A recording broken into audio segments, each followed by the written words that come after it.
आपको debit credit के rule समझ नहीं आते या फिर आप बिगनर हैं तो ये सीरीज आपके लिए है। इस सीरीज में हम आपको अकाउंट्स बिल्कुल जीरो लेवल से और बहुत ही इजी वे में समझाने वाले हैं। Hello students, I am Priyanka और इस चैनल पे मैं आपको अकाउंट्स बहुत ही सिंपल वे में और प्रैक्टिकल तरीके से समझाऊंगी। इस पूरी सीरीज में हम स्टार्ट करेंगे बिल्कुल बेसिक से, जैसे अकाउंटिंग क्या है, फिर धीरे धीरे हम लोग जर्नल पे, लेजर पे, ट्रायल बैलेंस पे और फाइनल अकाउंट तक पहुंचेंगे। आज की वीडियो में हम सीखेंगे कि अकाउंटिंग क्या है, अकाउंटेंसी क्या है, अकाउंटिंग और अकाउंटेंसी में डिफरेंस क्या है और साथ में मैं कुछ आपको अकाउंट्स की बेसिक टर्म्स के बारे में भी बताऊंगी। तो चलिए स्टार्ट करते हैं। तो चलिए बेटा स्टार्ट करते हैं कि अकाउंटिंग क्या है। लिखा है accounting is a process of recording all money transactions of a business, यानी कि एक बिजनेस की मनी से रिलेटेड जितनी भी ट्रांजेक्शंस है। ट्रांजेक्शंस का क्या मतलब हो गया? ट्रांजेक्शन का मतलब हो गया कि लेन देन, यानी कि बिजनेस के अंदर आप पैसे से रिलेटेड जितना भी लेन देन करते हैं उसकी रिकॉर्डिंग की जो प्रोसेस है, आप जो वो रिकॉर्ड मेंटेन कर रहे हो, वो जो पूरी प्रोसेस आप फॉलो कर रहे हो उसे क्या बोलते हैं? अकाउंटिंग बोलते हैं। यानी कि अगर मैं एक सिंपल वर्ड में बोलूं कि बिजनेस में पैसा कहां से आया और पैसा कहां गया, इसे लिखना ही क्या है? अकाउंटिंग है। इसे लिखना ही अकाउंटिंग है, यानी आप जो वो रिकॉर्ड मेंटेन कर रहे हो वो ही अकाउंटिंग है। अब यहाँ पे लिखा हुआ है कि मनी, बिजनेस में मनी ट्रांजेक्शन यानी कि पैसे से रिलेटेड आप जो भी लेन देन कर रहे हो, जो भी ट्रांजेक्शन कर रहे हो, उसकी रिकॉर्डिंग की प्रोसेस क्या है? अकाउंटिंग है। अब बात यहाँ पर आती है कि प्रोसेस का क्या मतलब है। जो ये प्रोसेस लिखा है इसका क्या मीनिंग है, ठीक है। तो अब मैं आपको बताती हूँ कि मैंने बोला कि बिजनेस में कोई मनी ट्रांजेक्शन आप कर रहे हो तो आप वो रिकॉर्ड कर रहे हो, उसकी प्रोसेस, मैम प्रोसेस क्या है? तो चलिए मैं आपको बहुत ही सिंपल वर्ड्स में बहुत ही इजी तरीके से बताती हूँ कि ये प्रोसेस क्या होती है। तो चलिए स्टार्ट करते हैं। तो बेटा यहाँ पे हम लोग प्रोसेस की बात कर रहे थे कि भाई रिकॉर्डिंग, हम जो मनी ट्रांजेक्शन, बिजनेस में जो मनी ट्रांजेक्शन हुई है, लेन देन हुआ है, पैसे से रिलेटेड जितना भी लेन देन हुआ है उसको रिकॉर्ड करने की प्रोसेस अकाउंटिंग है। तो प्रोसेस का क्या मतलब है? प्रोसेस का मतलब है कि एक बहुत लंबा ना, आप इसके अंदर बहुत सारे स्टेप फॉलो करते हो। तो उन स्टेप्स को मैं यहाँ पे बहुत ही सिंपल वर्ड में लिख रही हूँ, IMRCSAC,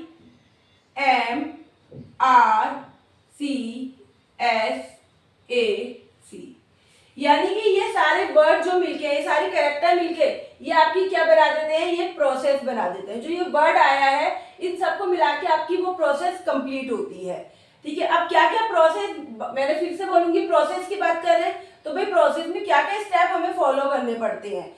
तो सबसे फर्स्ट जो आपका स्टेप है आई का मीनिंग क्या है यहाँ पे? आइडेंटिफिकेशन ऑफ बिजनेस ट्रांजेक्शन, ठीक है बेटा। अब मैंने यहाँ पे जो सबसे फर्स्ट स्टेप लिखा आइडेंटिफिकेशन ऑफ बिजनेस ट्रांजेक्शन। अब आप कोई बिजनेस कर रहे हो, ठीक है। यहाँ पे लिखा है कि बिजनेस में होने वाली जितनी भी मनी ट्रांजेक्शन होती है उसकी रिकॉर्डिंग की प्रोसेस अकाउंटिंग होती है। तो आपको ये तो पता लग गया कि अच्छा, बिजनेस के अंदर हम बहुत सारे लेन देन करते हैं, उसको हमें रिकॉर्ड करना है, इसकी एक प्रोसेस होती है। लेकिन वो प्रोसेस होती क्या है, उसमें क्या क्या स्टेप्स होते हैं, मतलब हमें क्या क्या काम करना है। तो मैंने उसको इन पार्ट्स में डिवाइड करा है कि देखिए, सबसे पहले हम लोग क्या करते हैं, आई का मतलब हो गया आइडेंटिफिकेशन ऑफ बिजनेस ट्रांजेक्शन। सबसे पहले तो आप लोगों को ये पता होना चाहिए कि आप जो लेन देन कर रहे हैं, आप जो ट्रांजेक्शन कर रहे हैं, क्या वो बिजनेस से रिलेटेड है कि नहीं है। यानी आप जो लेन देन कर रहे हैं, आप जो ट्रांजेक्शन कर रहे हैं, क्या उसका बिजनेस पर कोई इफेक्ट पड़ेगा कि नहीं पड़ेगा। क्या वो ट्रांजेक्शन बिजनेस के लिए की जा रही है, क्या बिजनेस को उससे कोई फायदा होगा। तो आपको सबसे पहले, आप जितनी भी ट्रांजेक्शन कर रहे हैं उसमें ये पता करना आपको कि क्या वो बिजनेस से रिलेटेड है कि नहीं है।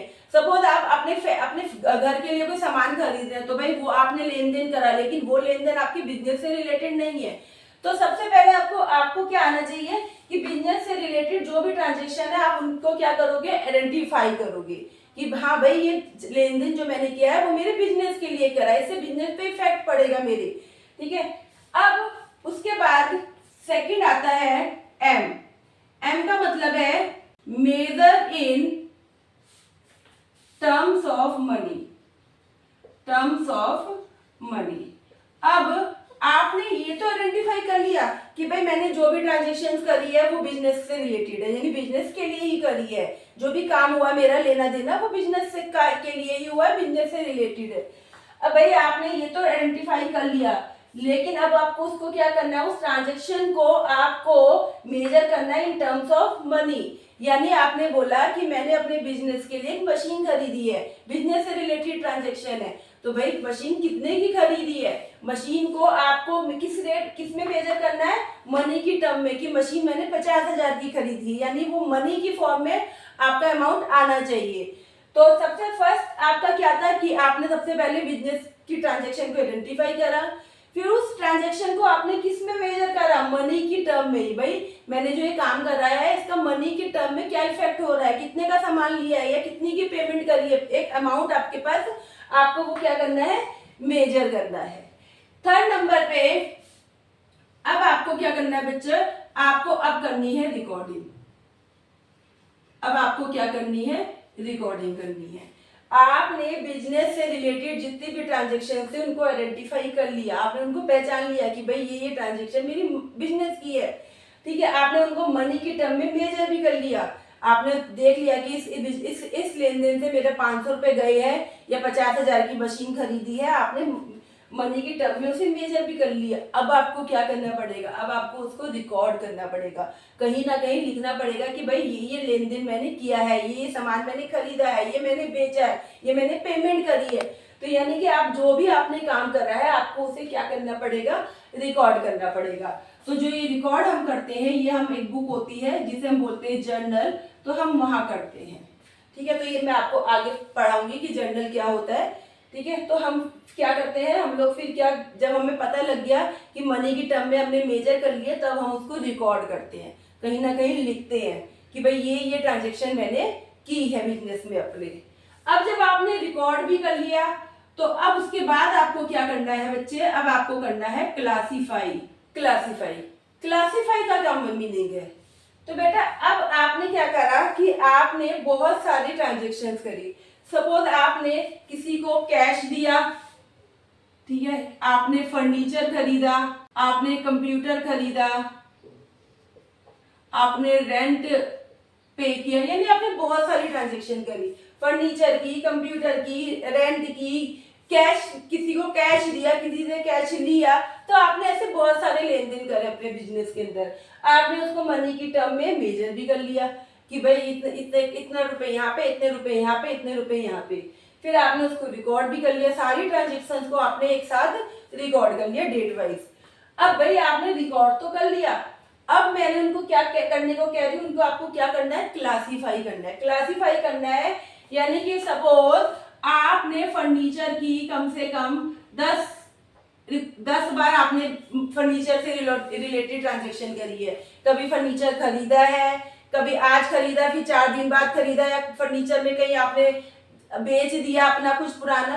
तो फर्नीचर से रिलेटेड आपने अपने बिजनेस में फर्नीचर से रिलेटेड बहुत काम किया है। ये फर्नीचर को छोड़िए, कैश के, आपका कहीं से कैश आया, आपने कहीं से कैश की पेमेंट करी, तो कैश से रिलेटेड आपने बहुत सारे, आपने कोई सामान खरीदा कैश के अंदर, कोई सामान बेचा कैश के अंदर, तो आपने कैश से रिलेटेड बहुत सारी ट्रांजेक्शन करी। आपने वो सारी ट्रांजेक्शन रिकॉर्ड कर ली कि 1 तारीख को ये करा, 2 तारीख को ये करा, 3 तारीख को ये करा, ठीक है।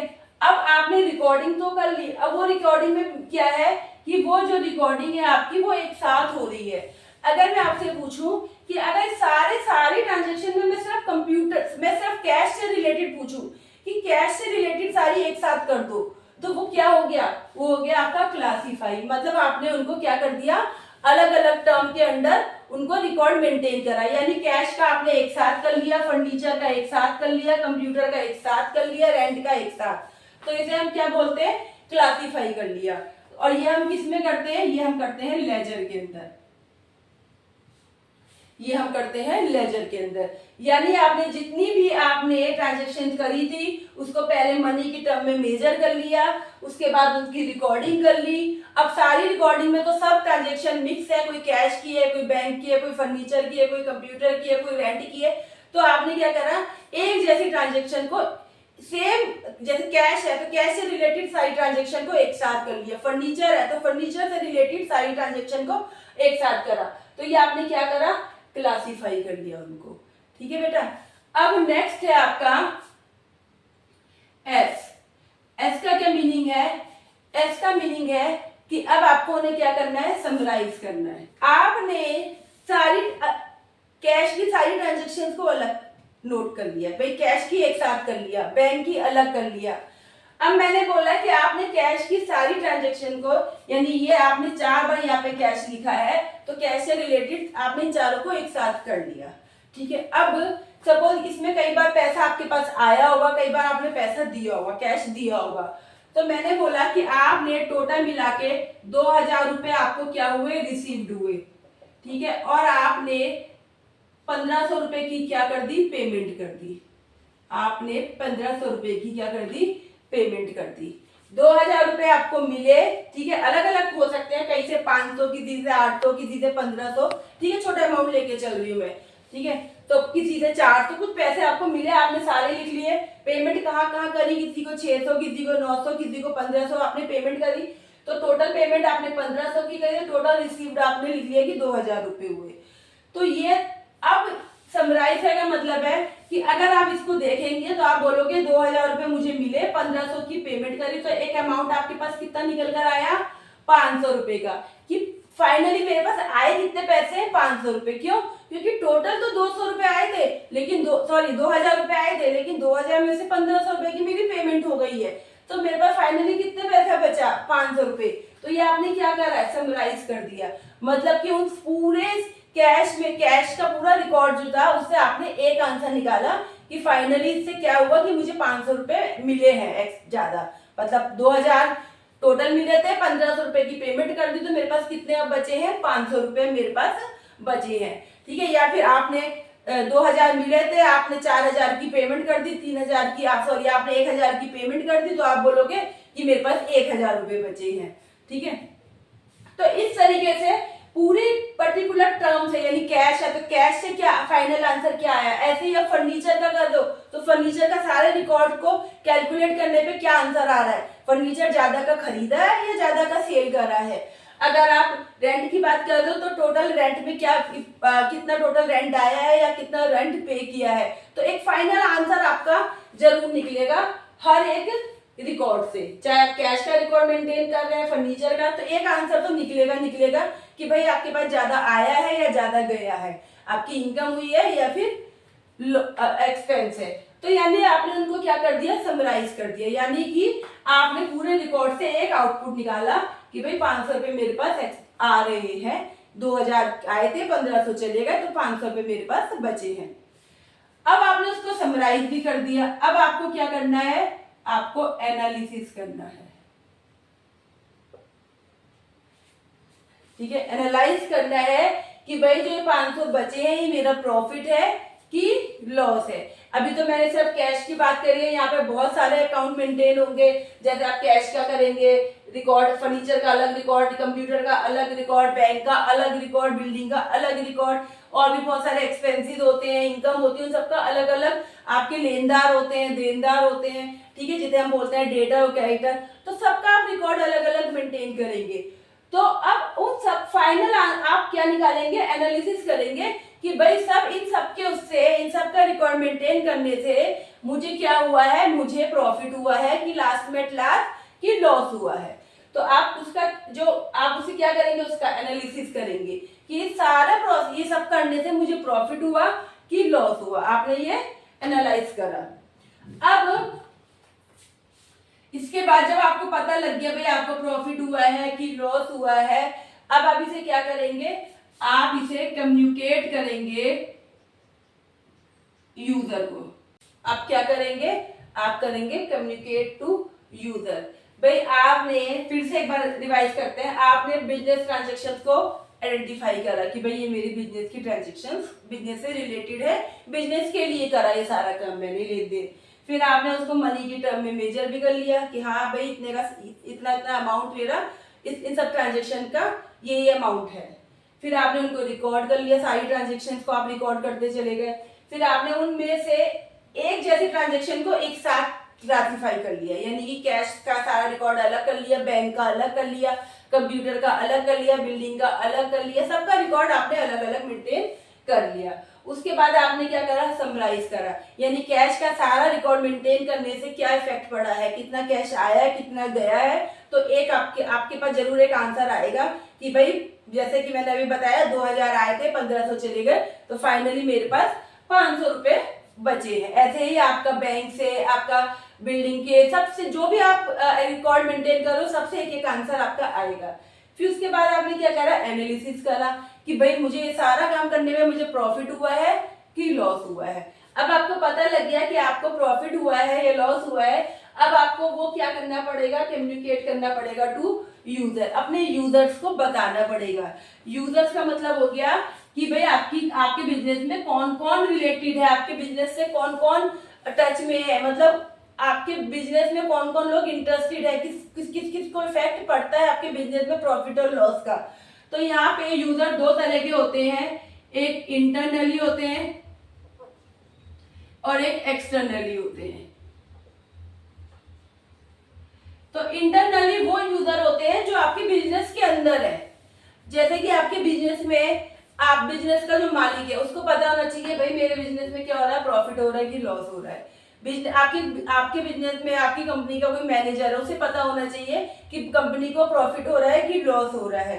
कंपनी के वर्कर्स को पता होना चाहिए कि हमारी कंपनी प्रॉफिट में जा रही है कि लॉस में जा रही है, ठीक है, ताकि मैनेजर को, कंपनी के और जो कंपनी में लोग काम करते हैं, ठीक है, सो दैट उन्हें डिसीजन मेकिंग में क्या हो, आसानी हो कि भाई हमने जो प्रोसेस, हमने जो काम किया है, हमने जो रूल फॉलो करे हैं, हमने जो टेक्निक फॉलो करी है, क्या उससे हमें प्रॉफिट हुआ है या लॉस हुआ है, फर्दर इसका यूज करना चाहिए कि नहीं करना चाहिए।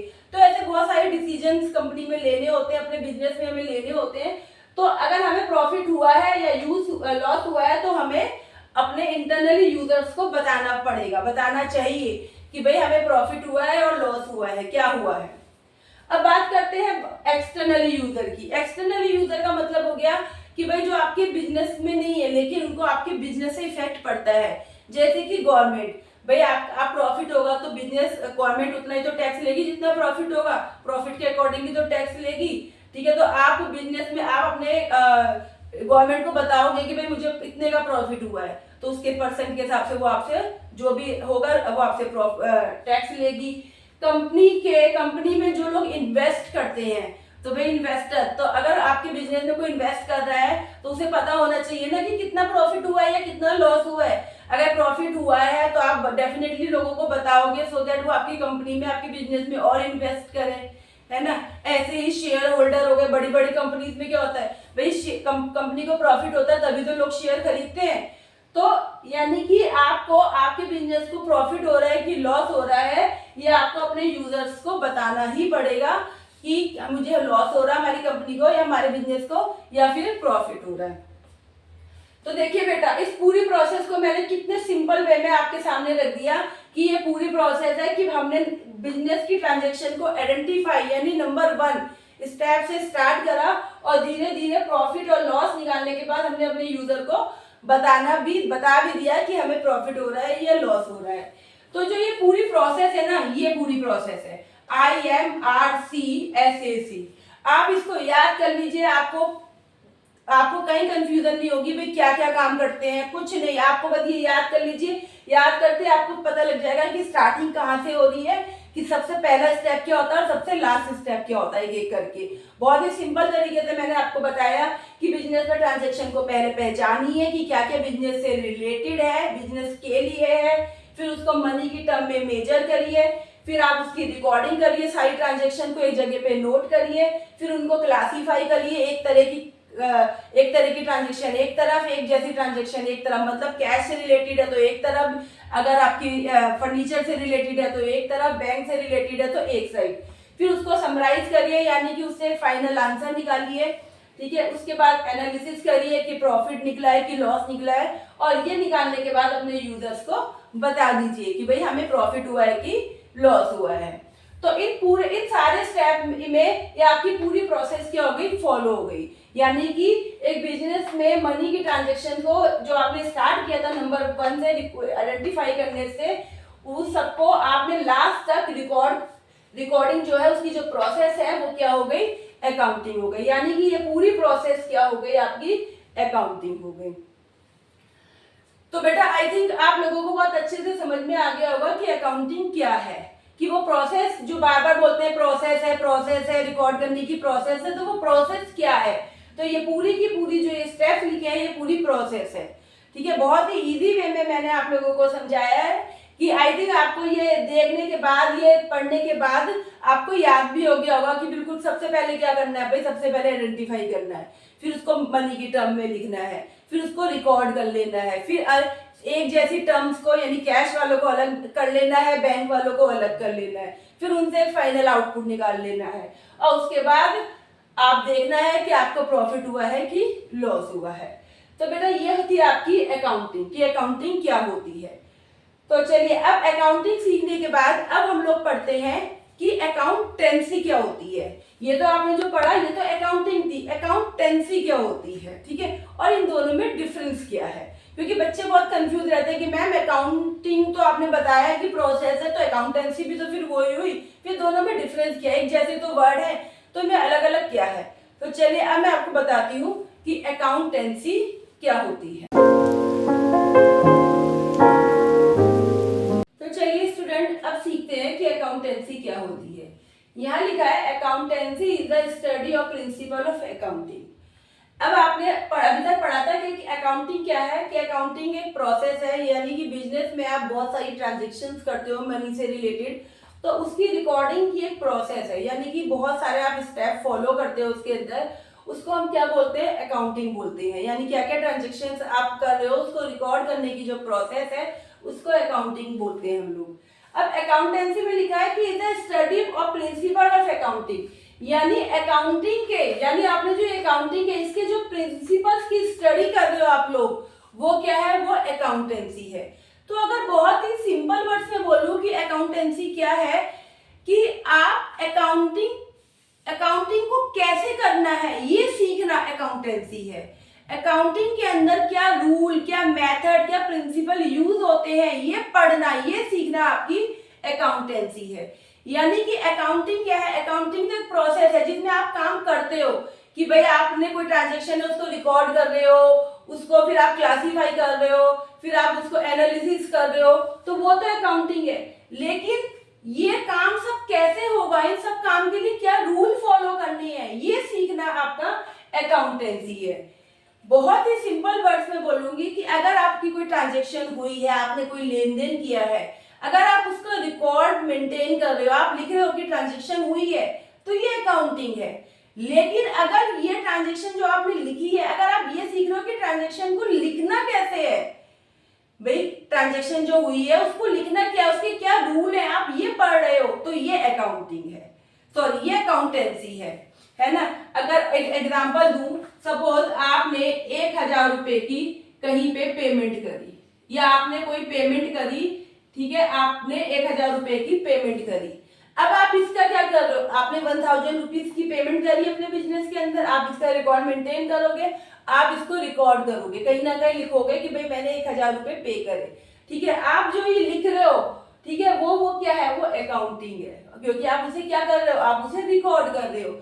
लेकिन आप क्या सीख रहे हो कि भाई जो 1000 रुपए की बिजनेस में पेमेंट होती है उसको कैसे लिखना है, क्या रूल है, क्या रूल आपको फॉलो करने हैं, क्या मेथड फॉलो करना है, किस टर्म के अंदर इसको लिखना चाहिए, वो सब चीजें जो होती है, यानी कि वो सब प्रिंसिपल्स की आप जो स्टडी कर रहे हो वो क्या है, आपकी अकाउंटेंसी है, ठीक है। यानी कि आप अगर किसी ट्रांजेक्शन को लिख रहे हो तो वो अकाउंटिंग है, ठीक है। लेकिन आप उस ट्रांजेक्शन को लिखना कैसे है ये समझ रहे हो, ये पढ़ रहे हो, तो ये अकाउंटेंसी। इससे हमें क्या समझ में आया कि आपकी अकाउंटिंग क्या है, अकाउंटिंग का मतलब डूइंग, कि आप काम कर रहे हो, ट्रांजेक्शन हुई तो आप रिकॉर्ड मेंटेन कर रहे हो, ठीक है। जबकि अकाउंटेंसी क्या है, ये आपका लर्निंग हो गया बच्चे, ये आपका क्या हो गया, लर्निंग, ठीक है। दोनों में डिफरेंस है। अकाउंटिंग क्या है कि आपने जो काम ट्रांजेक्शन की है आप उसको लिख रहे हो, डूइंग वो काम हो रहा है,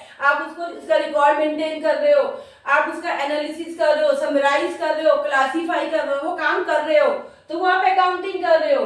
लेकिन वो जो काम होते हैं उसको कैसे करना है, यानी लर्निंग, यानी वो सीखना कि भाई रिकॉर्ड करना है, सबसे पहले क्या करना है, रिकॉर्ड मेंटेन करना है, तो रिकॉर्ड मेंटेन करने के लिए क्या रूल फॉलो करने हैं, क्लासीफाई करना है तो क्लासीफाई के लिए क्या काम करना होता है, क्या रूल फॉलो करने होते हैं, ठीक है। अगर आपको समराइज करना है तो इसके लिए क्या करना पड़ेगा, कैसे लिखना पड़ेगा, कौन सा किस साइड अमाउंट आएगा, किस साइड अमाउंट मतलब किस साइड लिखना है, लेफ्ट में लिखना है, राइट में लिखना है, क्या रूल है।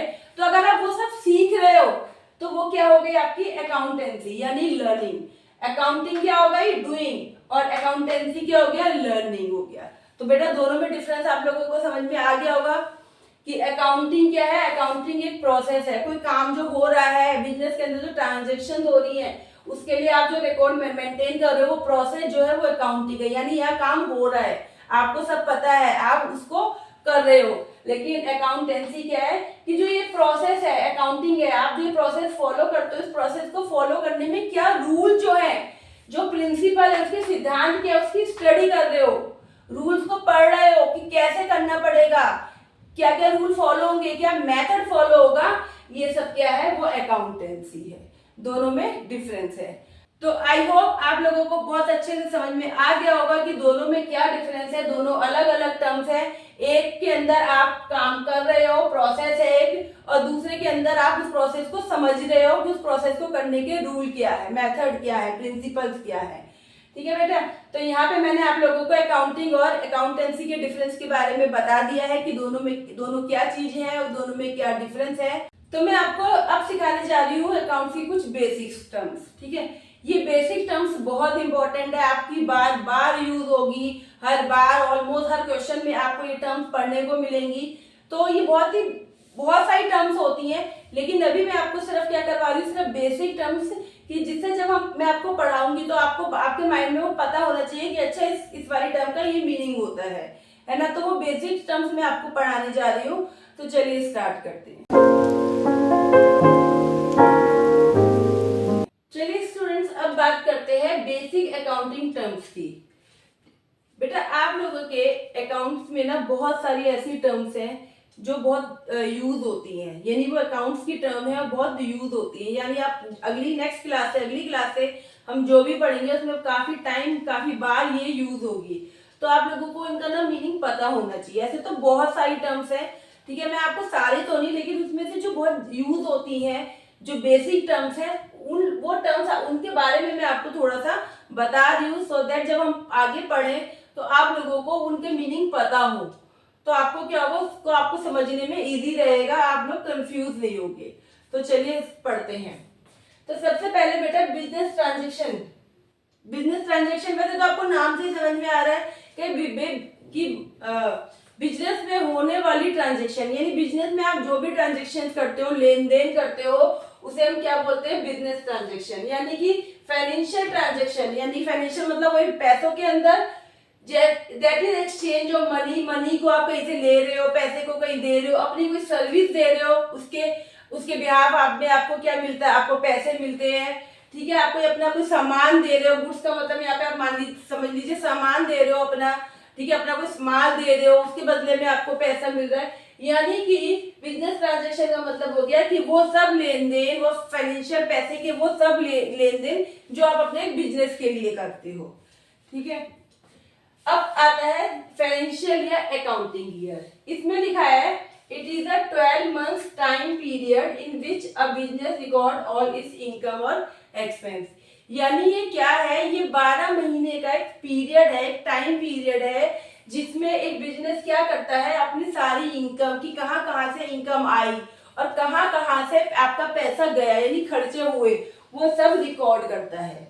अगर हम बात करें कि ये कब स्टार्ट होता है और कब एंड होता है, तो बेटा ये आपका अकाउंटिंग जो ईयर है वो आपका फर्स्ट अप्रैल से स्टार्ट होता है और 31 मार्च को वो क्या होता है, कंप्लीट होता है। वो फर्स्ट अप्रैल से स्टार्ट होता है और वो 31 मार्च को कंप्लीट होता है। ठीक है, यानी कि हम जब भी कोई बिजनेस करते हैं तो हम स्टार्ट कब से करते हैं, 1 अप्रैल से। फिर 1 अप्रैल सपोज यहाँ मान लीजिए कि 2026 से स्टार्ट हुआ, तो ये एंड कब होगा, 31 मार्च 2027 को ये एंड होगा, यानी पूरा 1 साल।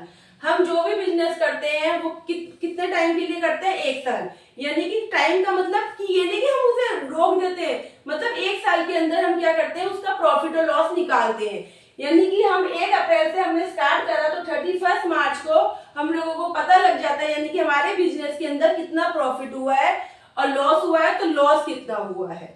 ठीक है, यानी कि 1 साल में हमारे बिजनेस में कितने इनकम हुई, कितने एक्सपेंस हुए, उन सबको कैलकुलेट करके हम लोग क्या निकाल लेते हैं, अपना प्रॉफिट और लॉस निकाल लेते हैं। इसलिए इसलिए इसे क्या बोला जाता है, अकाउंटिंग ईयर भी बोला जाता है। क्यों? क्योंकि भाई अकाउंटिंग क्या है, अकाउंटिंग की तो पूरी प्रोसेस है जिसके अंदर अपने सारे एक्सपेंस, अपने इनकम एक्सपेंस रिकॉर्ड करते हैं, उनको क्लासिफाई करते हैं, उनको उनसे प्रॉफिट एंड लॉस निकालते हैं, है ना।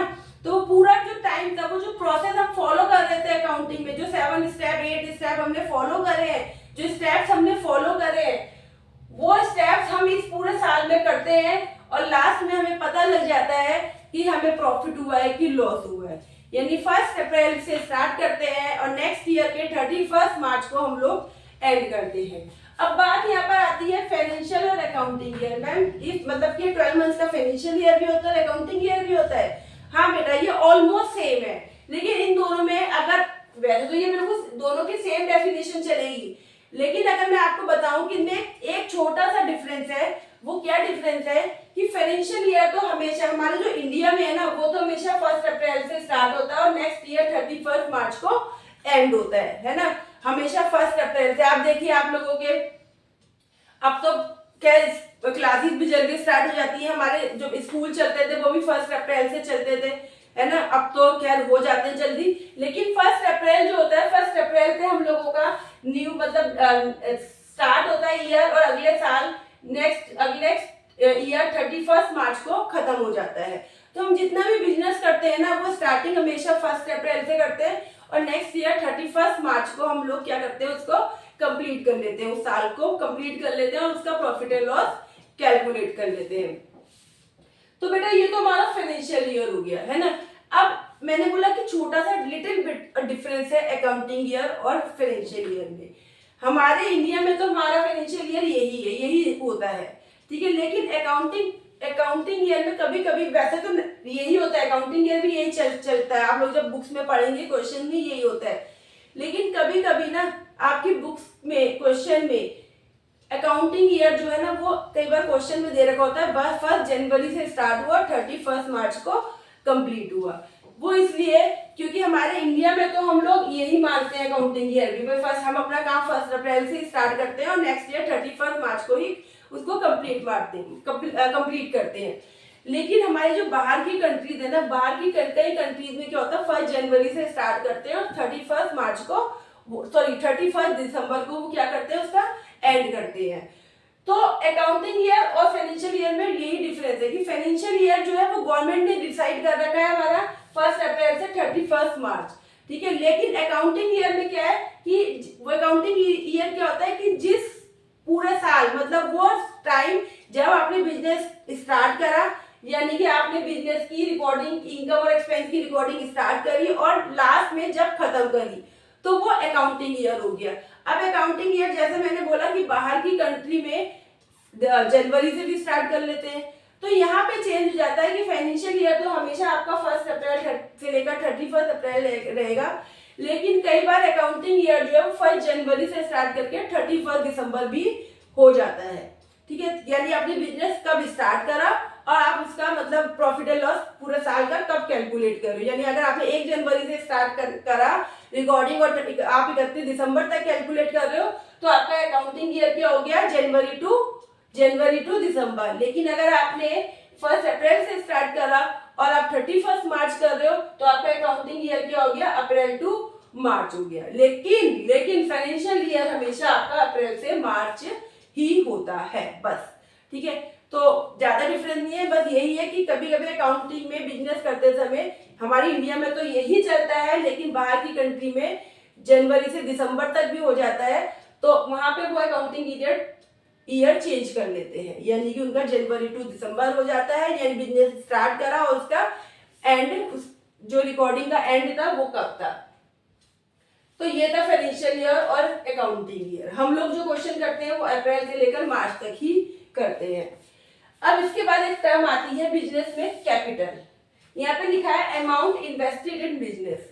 आपको भी नाम से पता ही है कि बिजनेस में आप जितना भी अमाउंट लगा रहे हो, बिजनेस को स्टार्ट करने के लिए आप जितना भी पैसा उसमें इन्वेस्ट कर रहे हो, वो क्या कहलाता है? वो कहलाता है capital. It is called capital, उसे हम कैपिटल बोलते हैं। हिंदी में आपने एक वर्ड सुना होगा पूंजी, ये कि कितने पूंजी लगाई, मतलब कि कैपिटल लगाई, कि बिजनेस में आप कितना पैसा लगा रहे हो। ये पैसा आप बिजनेस को स्टार्ट करते हो तब भी लगाते हो, और कई बार बिजनेस के बीच में भी रिक्वायरमेंट होती है कि बिजनेस में और पैसा इन्वेस्ट किया जाए तो और प्रॉफिट होगा, तो आप बीच में भी लगा सकते हो, साल के बीच में भी लगा सकते हो। सपोज आपका ईयर 1 अप्रैल से 31 मार्च है, तो आपने जब बिजनेस स्टार्ट करा तब पैसा इन्वेस्ट किया होगा, और कभी रिक्वायरमेंट पड़ रही है तो बीच में भी आपका पैसा आप लगा सकते हो, यानी कैपिटल आपकी साल के बीच में भी लग सकती है।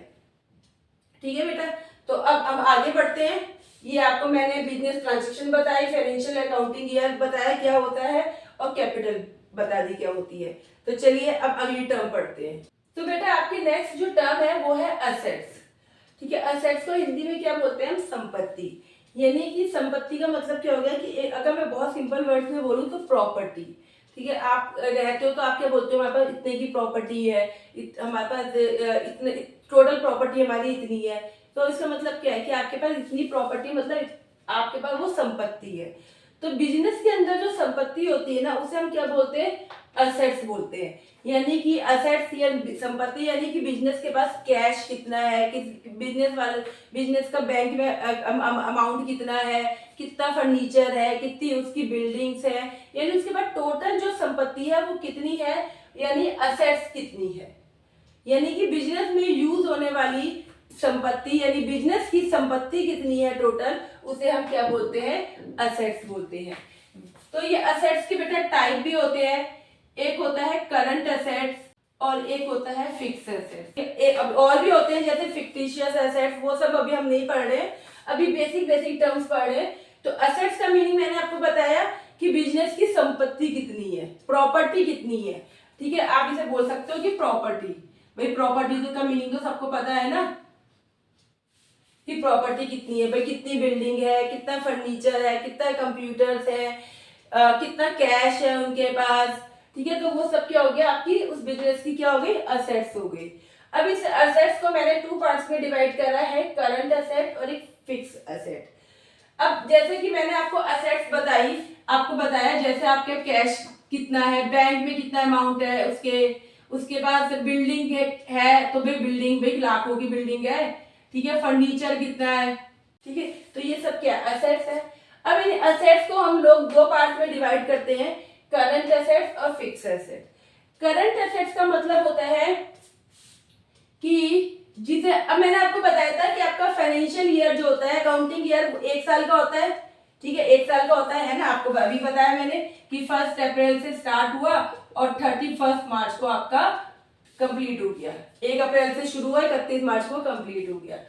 तो इस 1 साल के अंदर आप अपने उस जिस प्रॉपर्टी को, जिस एसेट्स को इजीली कैश में चेंज कर सकते हो, उसे हम बोलते हैं करंट एसेट। जैसे कि आपकी कैश, बैंक में जो अमाउंट है।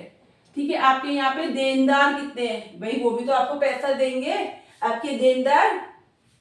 ठीक है, और यानी कि जिसको आप 1 साल के अंदर इजीली कैश में कन्वर्ट कर सकते हो, जिसका आप 1 साल में यूज कर लेते हो।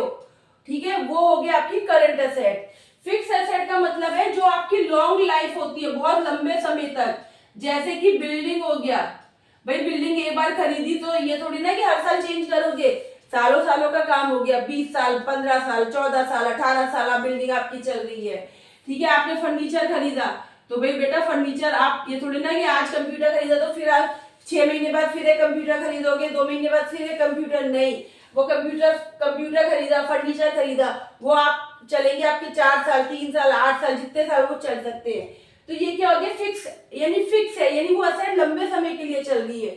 करंट एसेट्स का मतलब हो गया कि वो एक साल के अंदर आप क्या कर लोगे, उसको आप उसका यूज कर लोगे, उसको कैश में चेंज कर सकते हो, मतलब आपके कैश है, बैंक है, आप उसका यूज कर सकते हो, एक साल के अंदर अंदर आप उसका यूज करोगे, ठीक है। लॉन्ग लाइफ नहीं रखोगे, जबकि फिक्स एसेट का मतलब है वो लंबे समय तक के लिए आपके काम करेगी। तो अभी मैंने आपकी सिर्फ दो बेसिक असेट्स के दो टाइप बताए हैं, और भी होते हैं, वो आगे हम पढ़ेंगे, ठीक है। अब क्या है, नेक्स्ट है आपका लायबिलिटी, हिंदी में इसे बोलते हैं देयता, यानी कि बिजनेस को क्या क्या देना है। ये तो बिजनेस की प्रॉपर्टी थी, भी बिजनेस की प्रॉपर्टी है, ठीक है, उसकी एसेट्स है, उसकी संपत्ति है।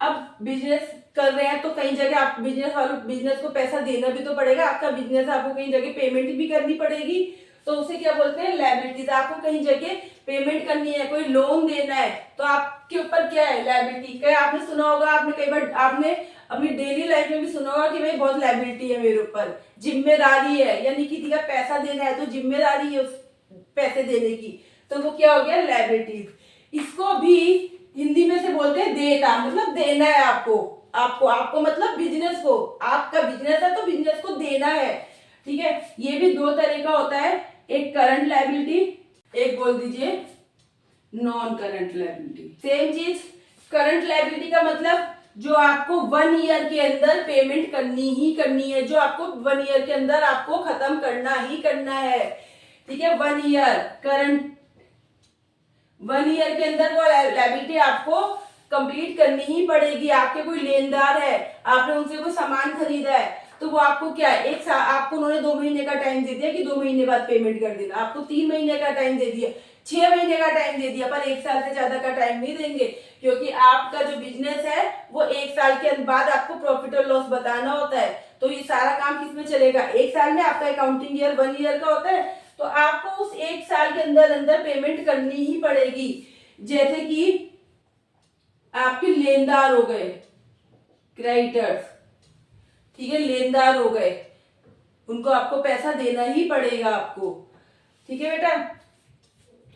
और नॉन करंट लायबिलिटी, जो आपने एक बार ले ली तो अभी जरूरी नहीं कि वो आप इसी साल पे करो, आप उसे अगले साल भी पे कर सकते हो। जैसे एग्जांपल हो गया, आपने लोन लिया, भाई लोन तो 2 साल 3 साल 4 साल के लिए भी चल सकता है ना। आपने लोन लिया, कंपनी में तो और बहुत ज्यादा होते हैं, डेब्ट्स होते हैं, ठीक है। तो ये बेसिक चीजें थी। तो लायबिलिटी यानी जिसे आपको 1 साल के अंदर पे करना ही करना है, वो करंट लायबिलिटी हो गई। जैसे आपके लेनदार हो गए, बिल्स पेबल हो गए, आपको बिल पे करने ही करने हैं, आपके बिल पेबल हो गए, आपको बिल पे करने ही करने हैं। बेटा ये टर्म में भी आपको समझाऊंगी भी क्या है। नॉन करंट लायबिलिटी जिसको आप 1 साल से ऊपर, यानी 2 साल 1.5 साल 3 साल में आपको जो टाइम मिला है आपको, उसके अंदर आपको वो पेमेंट करनी है, जैसे कि लोन देना है किसी का, ठीक है बेटा।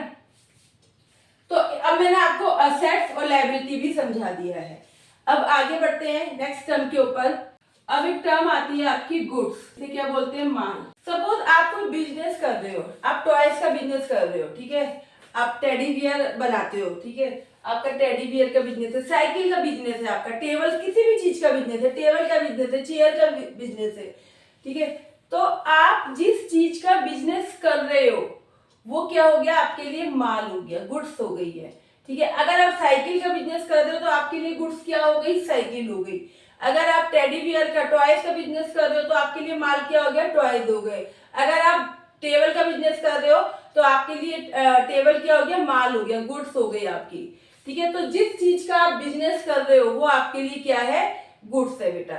तो गुड्स क्या हो गया, गुड्स क्या है, ये एक ऐसा प्रोडक्ट है दैट अ बिजनेस क्या करता है, इसका business use for manufacturing, for selling पर। यानी कि माल क्या है, वो प्रोडक्ट है जिसका एक बिजनेस यूज करता है, किसके लिए, मैन्युफैक्चरिंग के लिए, ठीक है, फॉर सेलिंग पर्पज। उसे उसको क्या करना है, उसको सेल करना है, उसे बेचना है। उसको बेचने के लिए उसने क्या करा, उसको उसको मैन्युफैक्चरिंग कर रहा है वो चीज की, तो वो उसके लिए क्या हो गया बेटा, वो उसके लिए माल हो गया। अगर आपका साइकिल का बिजनेस है तो आप क्या खरीदोगे, आप हैंडल खरीदोगे, आप पेडल खरीदोगे, सीट कवर खरीदोगे, बॉडी जो होती है साइकिल की वो सब मतलब स्टील लोहा जो भी है, आप वो सब क्या करोगे, वो सब लेके उसकी क्या करोगे, मैन्युफैक्चरिंग करोगे, जिससे एक साइकिल बनेगी और साइकिल को आप क्या करोगे, सेल कर दोगे, तो आपकी गुड्स क्या हो गई, साइकिल हो गई।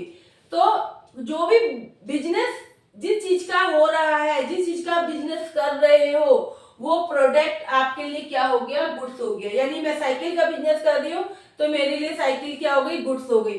अगर मिठाई का बिजनेस कर रहे हो तो मेरी गुड्स क्या हो गई, मिठाई हो गई। ठीक है बच्चे, अब आते हैं स्टॉक के ऊपर। स्टॉक के लिए भी मैं वर्ड यूज करूंगी माल, ये भी माल है। तो भाई मैम ये भी माल, ये भी माल, तो दोनों में डिफरेंस क्या है बेटा, दोनों चीजें सेम है लेकिन यूज अलग अलग टर्म्स में करते हैं। जैसे कि मैंने बोला कि जिस चीज का बिजनेस करो तो आप क्या बोलोगे कि भाई मेरे गुड्स क्या है, साइकिल है, ठीक है, मेरी गुड्स क्या है, मिठाई है, मेरी गुड्स क्या है, चेयर है। यानी कि आप जिस चीज का बिजनेस कर रहे हो वो आपके लिए गुड्स है। अब सपोज मैंने बोला कि आप लोग 1 अप्रैल से आपने सामान, आपका ईयर शुरू हुआ, 31 मार्च को आपका ईयर क्या हो गया, कंप्लीट हो गया। सपोज आप साइकिल का बिजनेस करते हो, आपने कहा पूरे साल के अंदर मुझे 1 साइकिल जो है मैन्युफैक्चर करनी है सेल करने के लिए, इतनी साइकिल मेरी सेल हो जाएगी। आपने इस पूरे साल में कितनी साइकिल बनाई, आपने 1000 साइकिल्स बनाई बेटा। ठीक है, अब आपने जो ये साइकिल बनाई है, आपने जो ये साइकिल बनाई है, आपने पूरे साल 1000 साइकिल को सेल करा, इसमें से सेल हो गई आपकी 900 साइकिल। 900 साइकिल आपकी क्या हो गई, सेल हो गई। अब कितनी साइकिल बच गई, 100 साइकिल आपकी क्या हो गई, लेफ्ट हो गई, रिमेन बच गई है आपकी 100 साइकिल, वो सेल नहीं हुई। तो क्या आप उन 100 साइकिल का क्या करोगे, आपके लिए वेस्ट है वो, नहीं, आप क्या करोगे, इस साल नहीं सेल हुई तो क्या हुआ, अगले साल सेल करेंगे, है ना।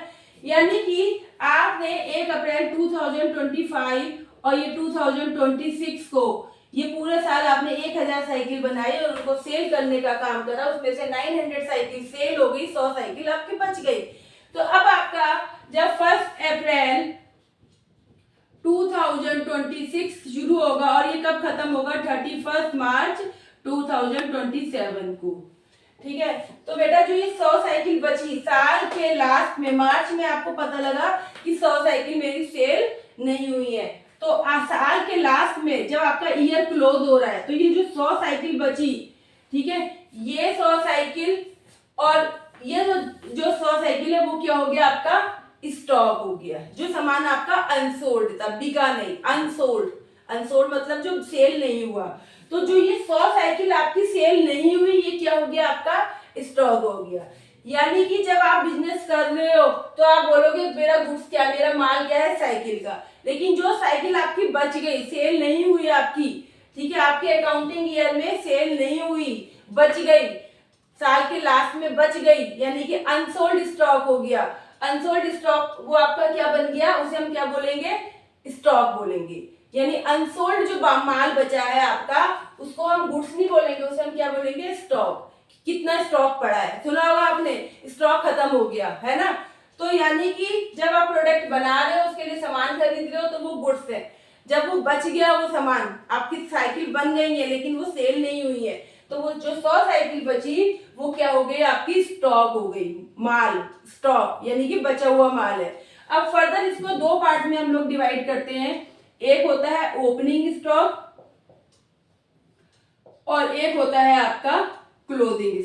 अब बेटा यहाँ पे ओपनिंग स्टॉक और क्लोजिंग स्टॉक की बात करें तो मैंने बोला कि 31 मार्च को ये आपका ईयर, अकाउंटिंग ईयर कंप्लीट होने वाला है, मार्च में खत्म हो रहा है, आपकी 100 साइकिल बच गई साल के क्लोज होने पे, साल के एंड होने पे, क्लोज होने पे 100 साइकिल बची। तो 31 मार्च 2026 को 100 साइकिल को आप क्या नाम दोगे, आप बोलोगे जी हमारा क्लोजिंग स्टॉक है, ये क्या है आपका क्लोजिंग। क्यों, क्योंकि आपका साल क्लोज होने वाला है और क्लोज हो रहा है, हो गया है, और उसमें आपकी ये साइकिल बच गई, तो आप बोलोगे क्लोजिंग स्टॉक, यानी साल के खत्म होने पर ये साइकिल मेरी बची हुई है।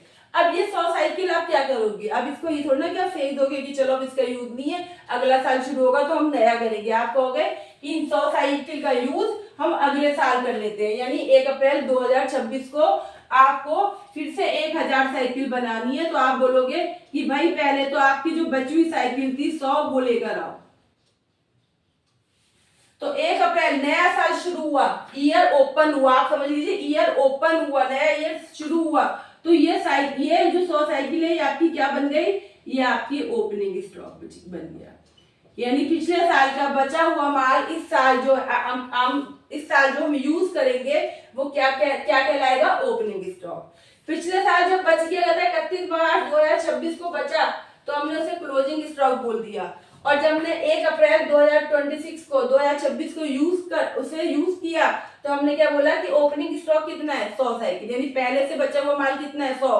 तो अब आगे कितनी बनानी चाहिए हमें 900 साइकिल और बनानी चाहिए। पीछे पहले का माल भी तो यूज करोगे आप लोग, है ना। तो ये आपकी क्या हो गई, 100 साइकिल जो हो गई, ठीक है। अब ये हर केस में ऐसा नहीं है कि आपने सोचा कि इस साल का तो अगले साल। अब सपोज आपका मिठाई का बिजनेस है, तो आप बोल दो कि मैडम 31 मार्च को ये मिठाई बच गई। भाई ऐसा थोड़ी ना होता है कि जो मिठाई में आपको क्या देखना है, प्रोडक्ट का नेचर क्या है। आज की मिठाई अगले दिन सेल हो सकती है, ठीक है। तो अब वहां मत ये सब लॉजिक लगाने लगता, वो तो प्रोडक्ट के नेचर पे है कि साइकिल तो आप अगले साल बेच सकते हो, चेयर बेच सकते हो, टेबल बेच सकते हो, और मिठाई, आज की मिठाई जो है वो कल यूज होगी। कल की मिठाई एक दिन, मतलब मिठाई जो है वो आज है तो कल यूज हो सकती है, परसों तक यूज, उससे ज्यादा मिठाई नहीं चलती है ना। स्वीट्स का तो यही नेचर होता है, खराब हो जाती है। तो चलिए, तो एक हंसी मजाक की बात थी। तो आपका पिछले साल का क्लोजिंग स्टॉक इस साल का क्या बन गया, ओपनिंग स्टॉक बन गया। तो अब आपको क्लियर हो गया कि गुड्स और स्टॉक में क्या डिफरेंस है। सेम चीज है, दोनों ही माल है, लेकिन दोनों को यूज अलग अलग तरीके से किया जाता है। जब आप मैन्युफैक्चरिंग कर रहे हो तब वो आपके लिए गुड्स है कि भाई हम सामान माल बन रहा है, हमारा माल को सेल कर रहा है। लेकिन जो सामान माल बच गया तो उसे हम क्या नाम देंगे, स्टॉक देंगे। तो साल के एंड में बचा है तो क्लोजिंग स्टॉक, और उसको जब नेक्स्ट ईयर हम यूज करेंगे तो वो क्या बन जाएगा, ओपनिंग स्टॉक। क्लियर है बच्चे। चलिए अब आगे बढ़ते हैं और एक और नई टर्म सीखते हैं। एक टर्म होती है सेल। सेल्स तो आपको पता ही है, सेल मतलब सामान जो बेच रहे हो आप लोग, ठीक है। ऐसी एक टर्म होती है परचेज। परचेज मतलब क्या हो गया कि जो सामान आप खरीद रहे हो, जो माल आप खरीद रहे हो, ठीक है, तो वो आपकी परचेज हो गई। अगर इसके आगे मैं एक वर्ड लगा दूं क्रेडिट, क्रेडिट सेल और क्रेडिट परचेज, तो इसका मतलब होता है उधार। यानी आपने उधार सामान बेचा और उधार सामान खरीदा, ठीक है। यहाँ पे क्रेडिट सेल का मतलब उधार सामान, उधार सेल करी है आपने, उधार सेल करी है। क्रेडिट परचेज का मतलब आपने उधार खरीदा है। क्रेडिट सेल और क्रेडिट परचेज, तो आपको पता होना चाहिए क्रेडिट सेल लिखा है मतलब वो सामान उधार का है, क्रेडिट पर सेल लिखा है तो आपने उधार बेचा है, क्रेडिट परचेज लिखा है इट मीन्स आपने उधार खरीदा है सामान। चलिए, अब क्रेडिट सेल और क्रेडिट परचेज के बाद एक टर्म आती है डेटर्स, ये हिंदी में इसे बोलते हैं देनदार, और एक टर्म आती है क्रेडिटर्स मतलब कि लेनदार। देनदार यानी कि जो आपको पैसा देंगे, और लेनदार यानी कि जो आपसे पैसा लेंगे। देनदार यानी कि डेटर्स, बार बार आपका ये टर्म यूज होगी, डेटर क्रेडिटर, डेटर क्रेडिटर। तो देनदार या डेटर मतलब देनदार जो आपको पैसा देंगे, और क्रेडिटर मतलब लेनदार जिनको आप पैसा दोगे, यानी जो आपसे पैसा लेंगे, ठीक है। अब ये डेटर और क्रेडिटर कब होते हैं, यानी आपके देनदार और क्रेडिट लेनदार कब बनते हैं, ये बनते हैं जब आप उधार सेल करते हो। जब आपने उधार सामान बेचा तो क्या हुआ, पैसा नहीं आया तो वो आपके कौन बन गए, देनदार बन गए। ऐसे ही आपने क्रेडिट परचेज करी, आपने पैसा दिया नहीं, पैसा तो दिया नहीं, उधार खरीदा है, तो वो आपके कौन बन गए, लेनदार बन गए, यानी आपको उनको पैसा देना है, ठीक है। यानी कि डेटर और क्रेडिटर कब आते हैं, जब आप क्रेडिट सेल या क्रेडिट परचेज करते हो, यानी आप उधार खरीदते या बेचते हो तो आपके देनदार और लेनदार आप बन जाते हैं।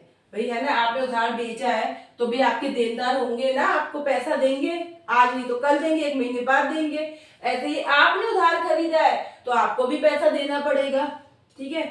तो डेटर्स का मतलब देनदार और क्रेडिटर्स का मतलब लेनदार। ये टर्म कब आती है, जब आप क्रेडिट सेल करते हो तो डेटर्स बनते हैं मतलब देनदार हो जाते हैं, आप क्रेडिट परचेज कर रहे हो तो आपके लेनदार आ जाएंगे कि भाई आपने उधार खरीदा था, लाओ पैसे दो मुझे। ठीक है, अब यहाँ पे एक टर्म आती है बिल रिसीवेबल, और यहाँ पे एक टर्म आती है बिल पेबल। ये भी आपकी बहुत ज्यादा यूज होगी, बिल रिसीवेबल और बिल पेबल। अब क्या हुआ, इनका क्या मीनिंग है, ये मैं आपको एक एग्जांपल से समझा रही हूँ। चलिए मैं एक एग्जांपल लेती हूँ कि ए ने बी को सेल करी, ए ने सेल करी, क्रेडिट सेल करी। ए ने क्या करा, क्रेडिट सेल करी, उधार बेचा। बी ने क्या करा, क्रेडिट परचेज, उधार खरीद लिया। अब बी कौन हो गया, कौन हो गया, डेटर हो गया ए का, और ए कौन हो गया, लेनदार हो गया, है ना। ए ने बी को सामान बेचा उधार, बी ने सामान खरीद लिया, तो बी को क्या करना पड़ेगा, पैसा देना पड़ेगा। तो बी कौन हो गया, डेटर हो गया, देनदार हो गया। ए कौन हो गया, क्रेडिटर हो गया, लेनदार हो गया। ठीक है, अब यहां तक आपको समझ में आ गई कि आपने यहाँ पे एक ट्रांजेक्शन हुई है उधार खरीदने और बेचने की, और यहाँ पे उधार खरीदने बेचने से क्या हो गया, एक देनदार बन गया और एक लेनदार बन गया। अब ए ने बी को बोला कि ठीक है आप मुझे 2 महीने बाद पैसे दे देना, लेकिन भाई अब ऐसे थोड़ी ना दे देगा, कोई प्रूफ तो होना चाहिए, कल बी पैसे देने से मना कर दे। ठीक है, तो ए ने क्या करा, एक बिल बनवा लिया। ठीक है, एक बिल बनाया, उस बिल के ऊपर लिखा हुआ है कि ए ने बी को सामान बेचा, कितने का सामान बेचा, कौन सी डेट को सेल करा और कब वो उसे पेमेंट करेगा। तो उस बिल को, ये आपका एक बिल बना हुआ है, ठीक है, इसे हम प्रॉमिसिंग नोट भी बोल सकते हैं कि भाई ए क्या कर रहा है, ए ने बी से कहा कि भाई मुझे प्रॉमिस करो कि मुझे पैसा 2 महीने बाद दे दोगे, तो प्रॉमिस नोट भी बोल सकते हो आप इसे। ठीक है, तो ए ने बी को एक बिल बना दिया, उसमें सब कुछ चीजें लिखी है कि कौन सी डेट को, कब खरीदा, अमाउंट क्या है, कब पेमेंट होगी, सब कुछ लिखा है इसके अंदर। अब ये बिल 2 महीने की इसमें डेट है, यानी कि बी पेमेंट कब करेगा, 2 महीने बाद करेगा पेमेंट। अब ये बिल जो है, अब ए ने इसकी कॉपी ए ने रख ली, ताकि अगर बी भूल जाए तो मैं ये कॉपी दिखा दूं। ठीक है, अब इसकी एक कॉपी बी ने भी रख ली, क्यों, बी ने कहा भाई मैंने सामान कितने का खरीदा, 1000 रुपए का। ठीक है, अब ये कल आ जाए मेरे पास कि एक का नहीं 10,000 का सामान खरीदा, तो मेरे पास भी तो कोई प्रूफ होना चाहिए कि नहीं मैंने 1000 रुपए का ही सामान खरीदा है। तो यानी दोनों ने इसकी एक एक कॉपी दोनों ने रख ली, एक ए ने एक बी ने, क्योंकि दोनों को अपने बिहाफ पे थोड़ा सा डर था कि अगर ए कह रहा है कि बी देने से मना कर दे तब क्या करूंगा, और बी कह रहा है कि अगर ये 1000 की जगह 10,000 बता देगा तो मैं क्या करूंगा, मेरे पास तो कोई प्रूफ नहीं है कि मैंने 1000 का सामान लिया। तो दोनों ने इसकी एक एक कॉपी रख ली। अब ये जो कॉपी है ए के लिए ये कॉपी क्या बन गई, बी आर, यानी इसको देख के वो बिल क्या करेगा, मीनिंग समझो, बिल रिसीव होगा, अमाउंट मिलेगा ना, ये बिल उसे क्या होगा, ए को क्या होगा, ये बिल, यहाँ पे ए है आपका और ये कौन कर रहा है, ये बी कर रहा है। तो ए ने क्रेडिट सेल करी, उसका एक देनदार आ गया। ठीक है, और ए को क्या मिलेगा, बिल रिसीव होगा।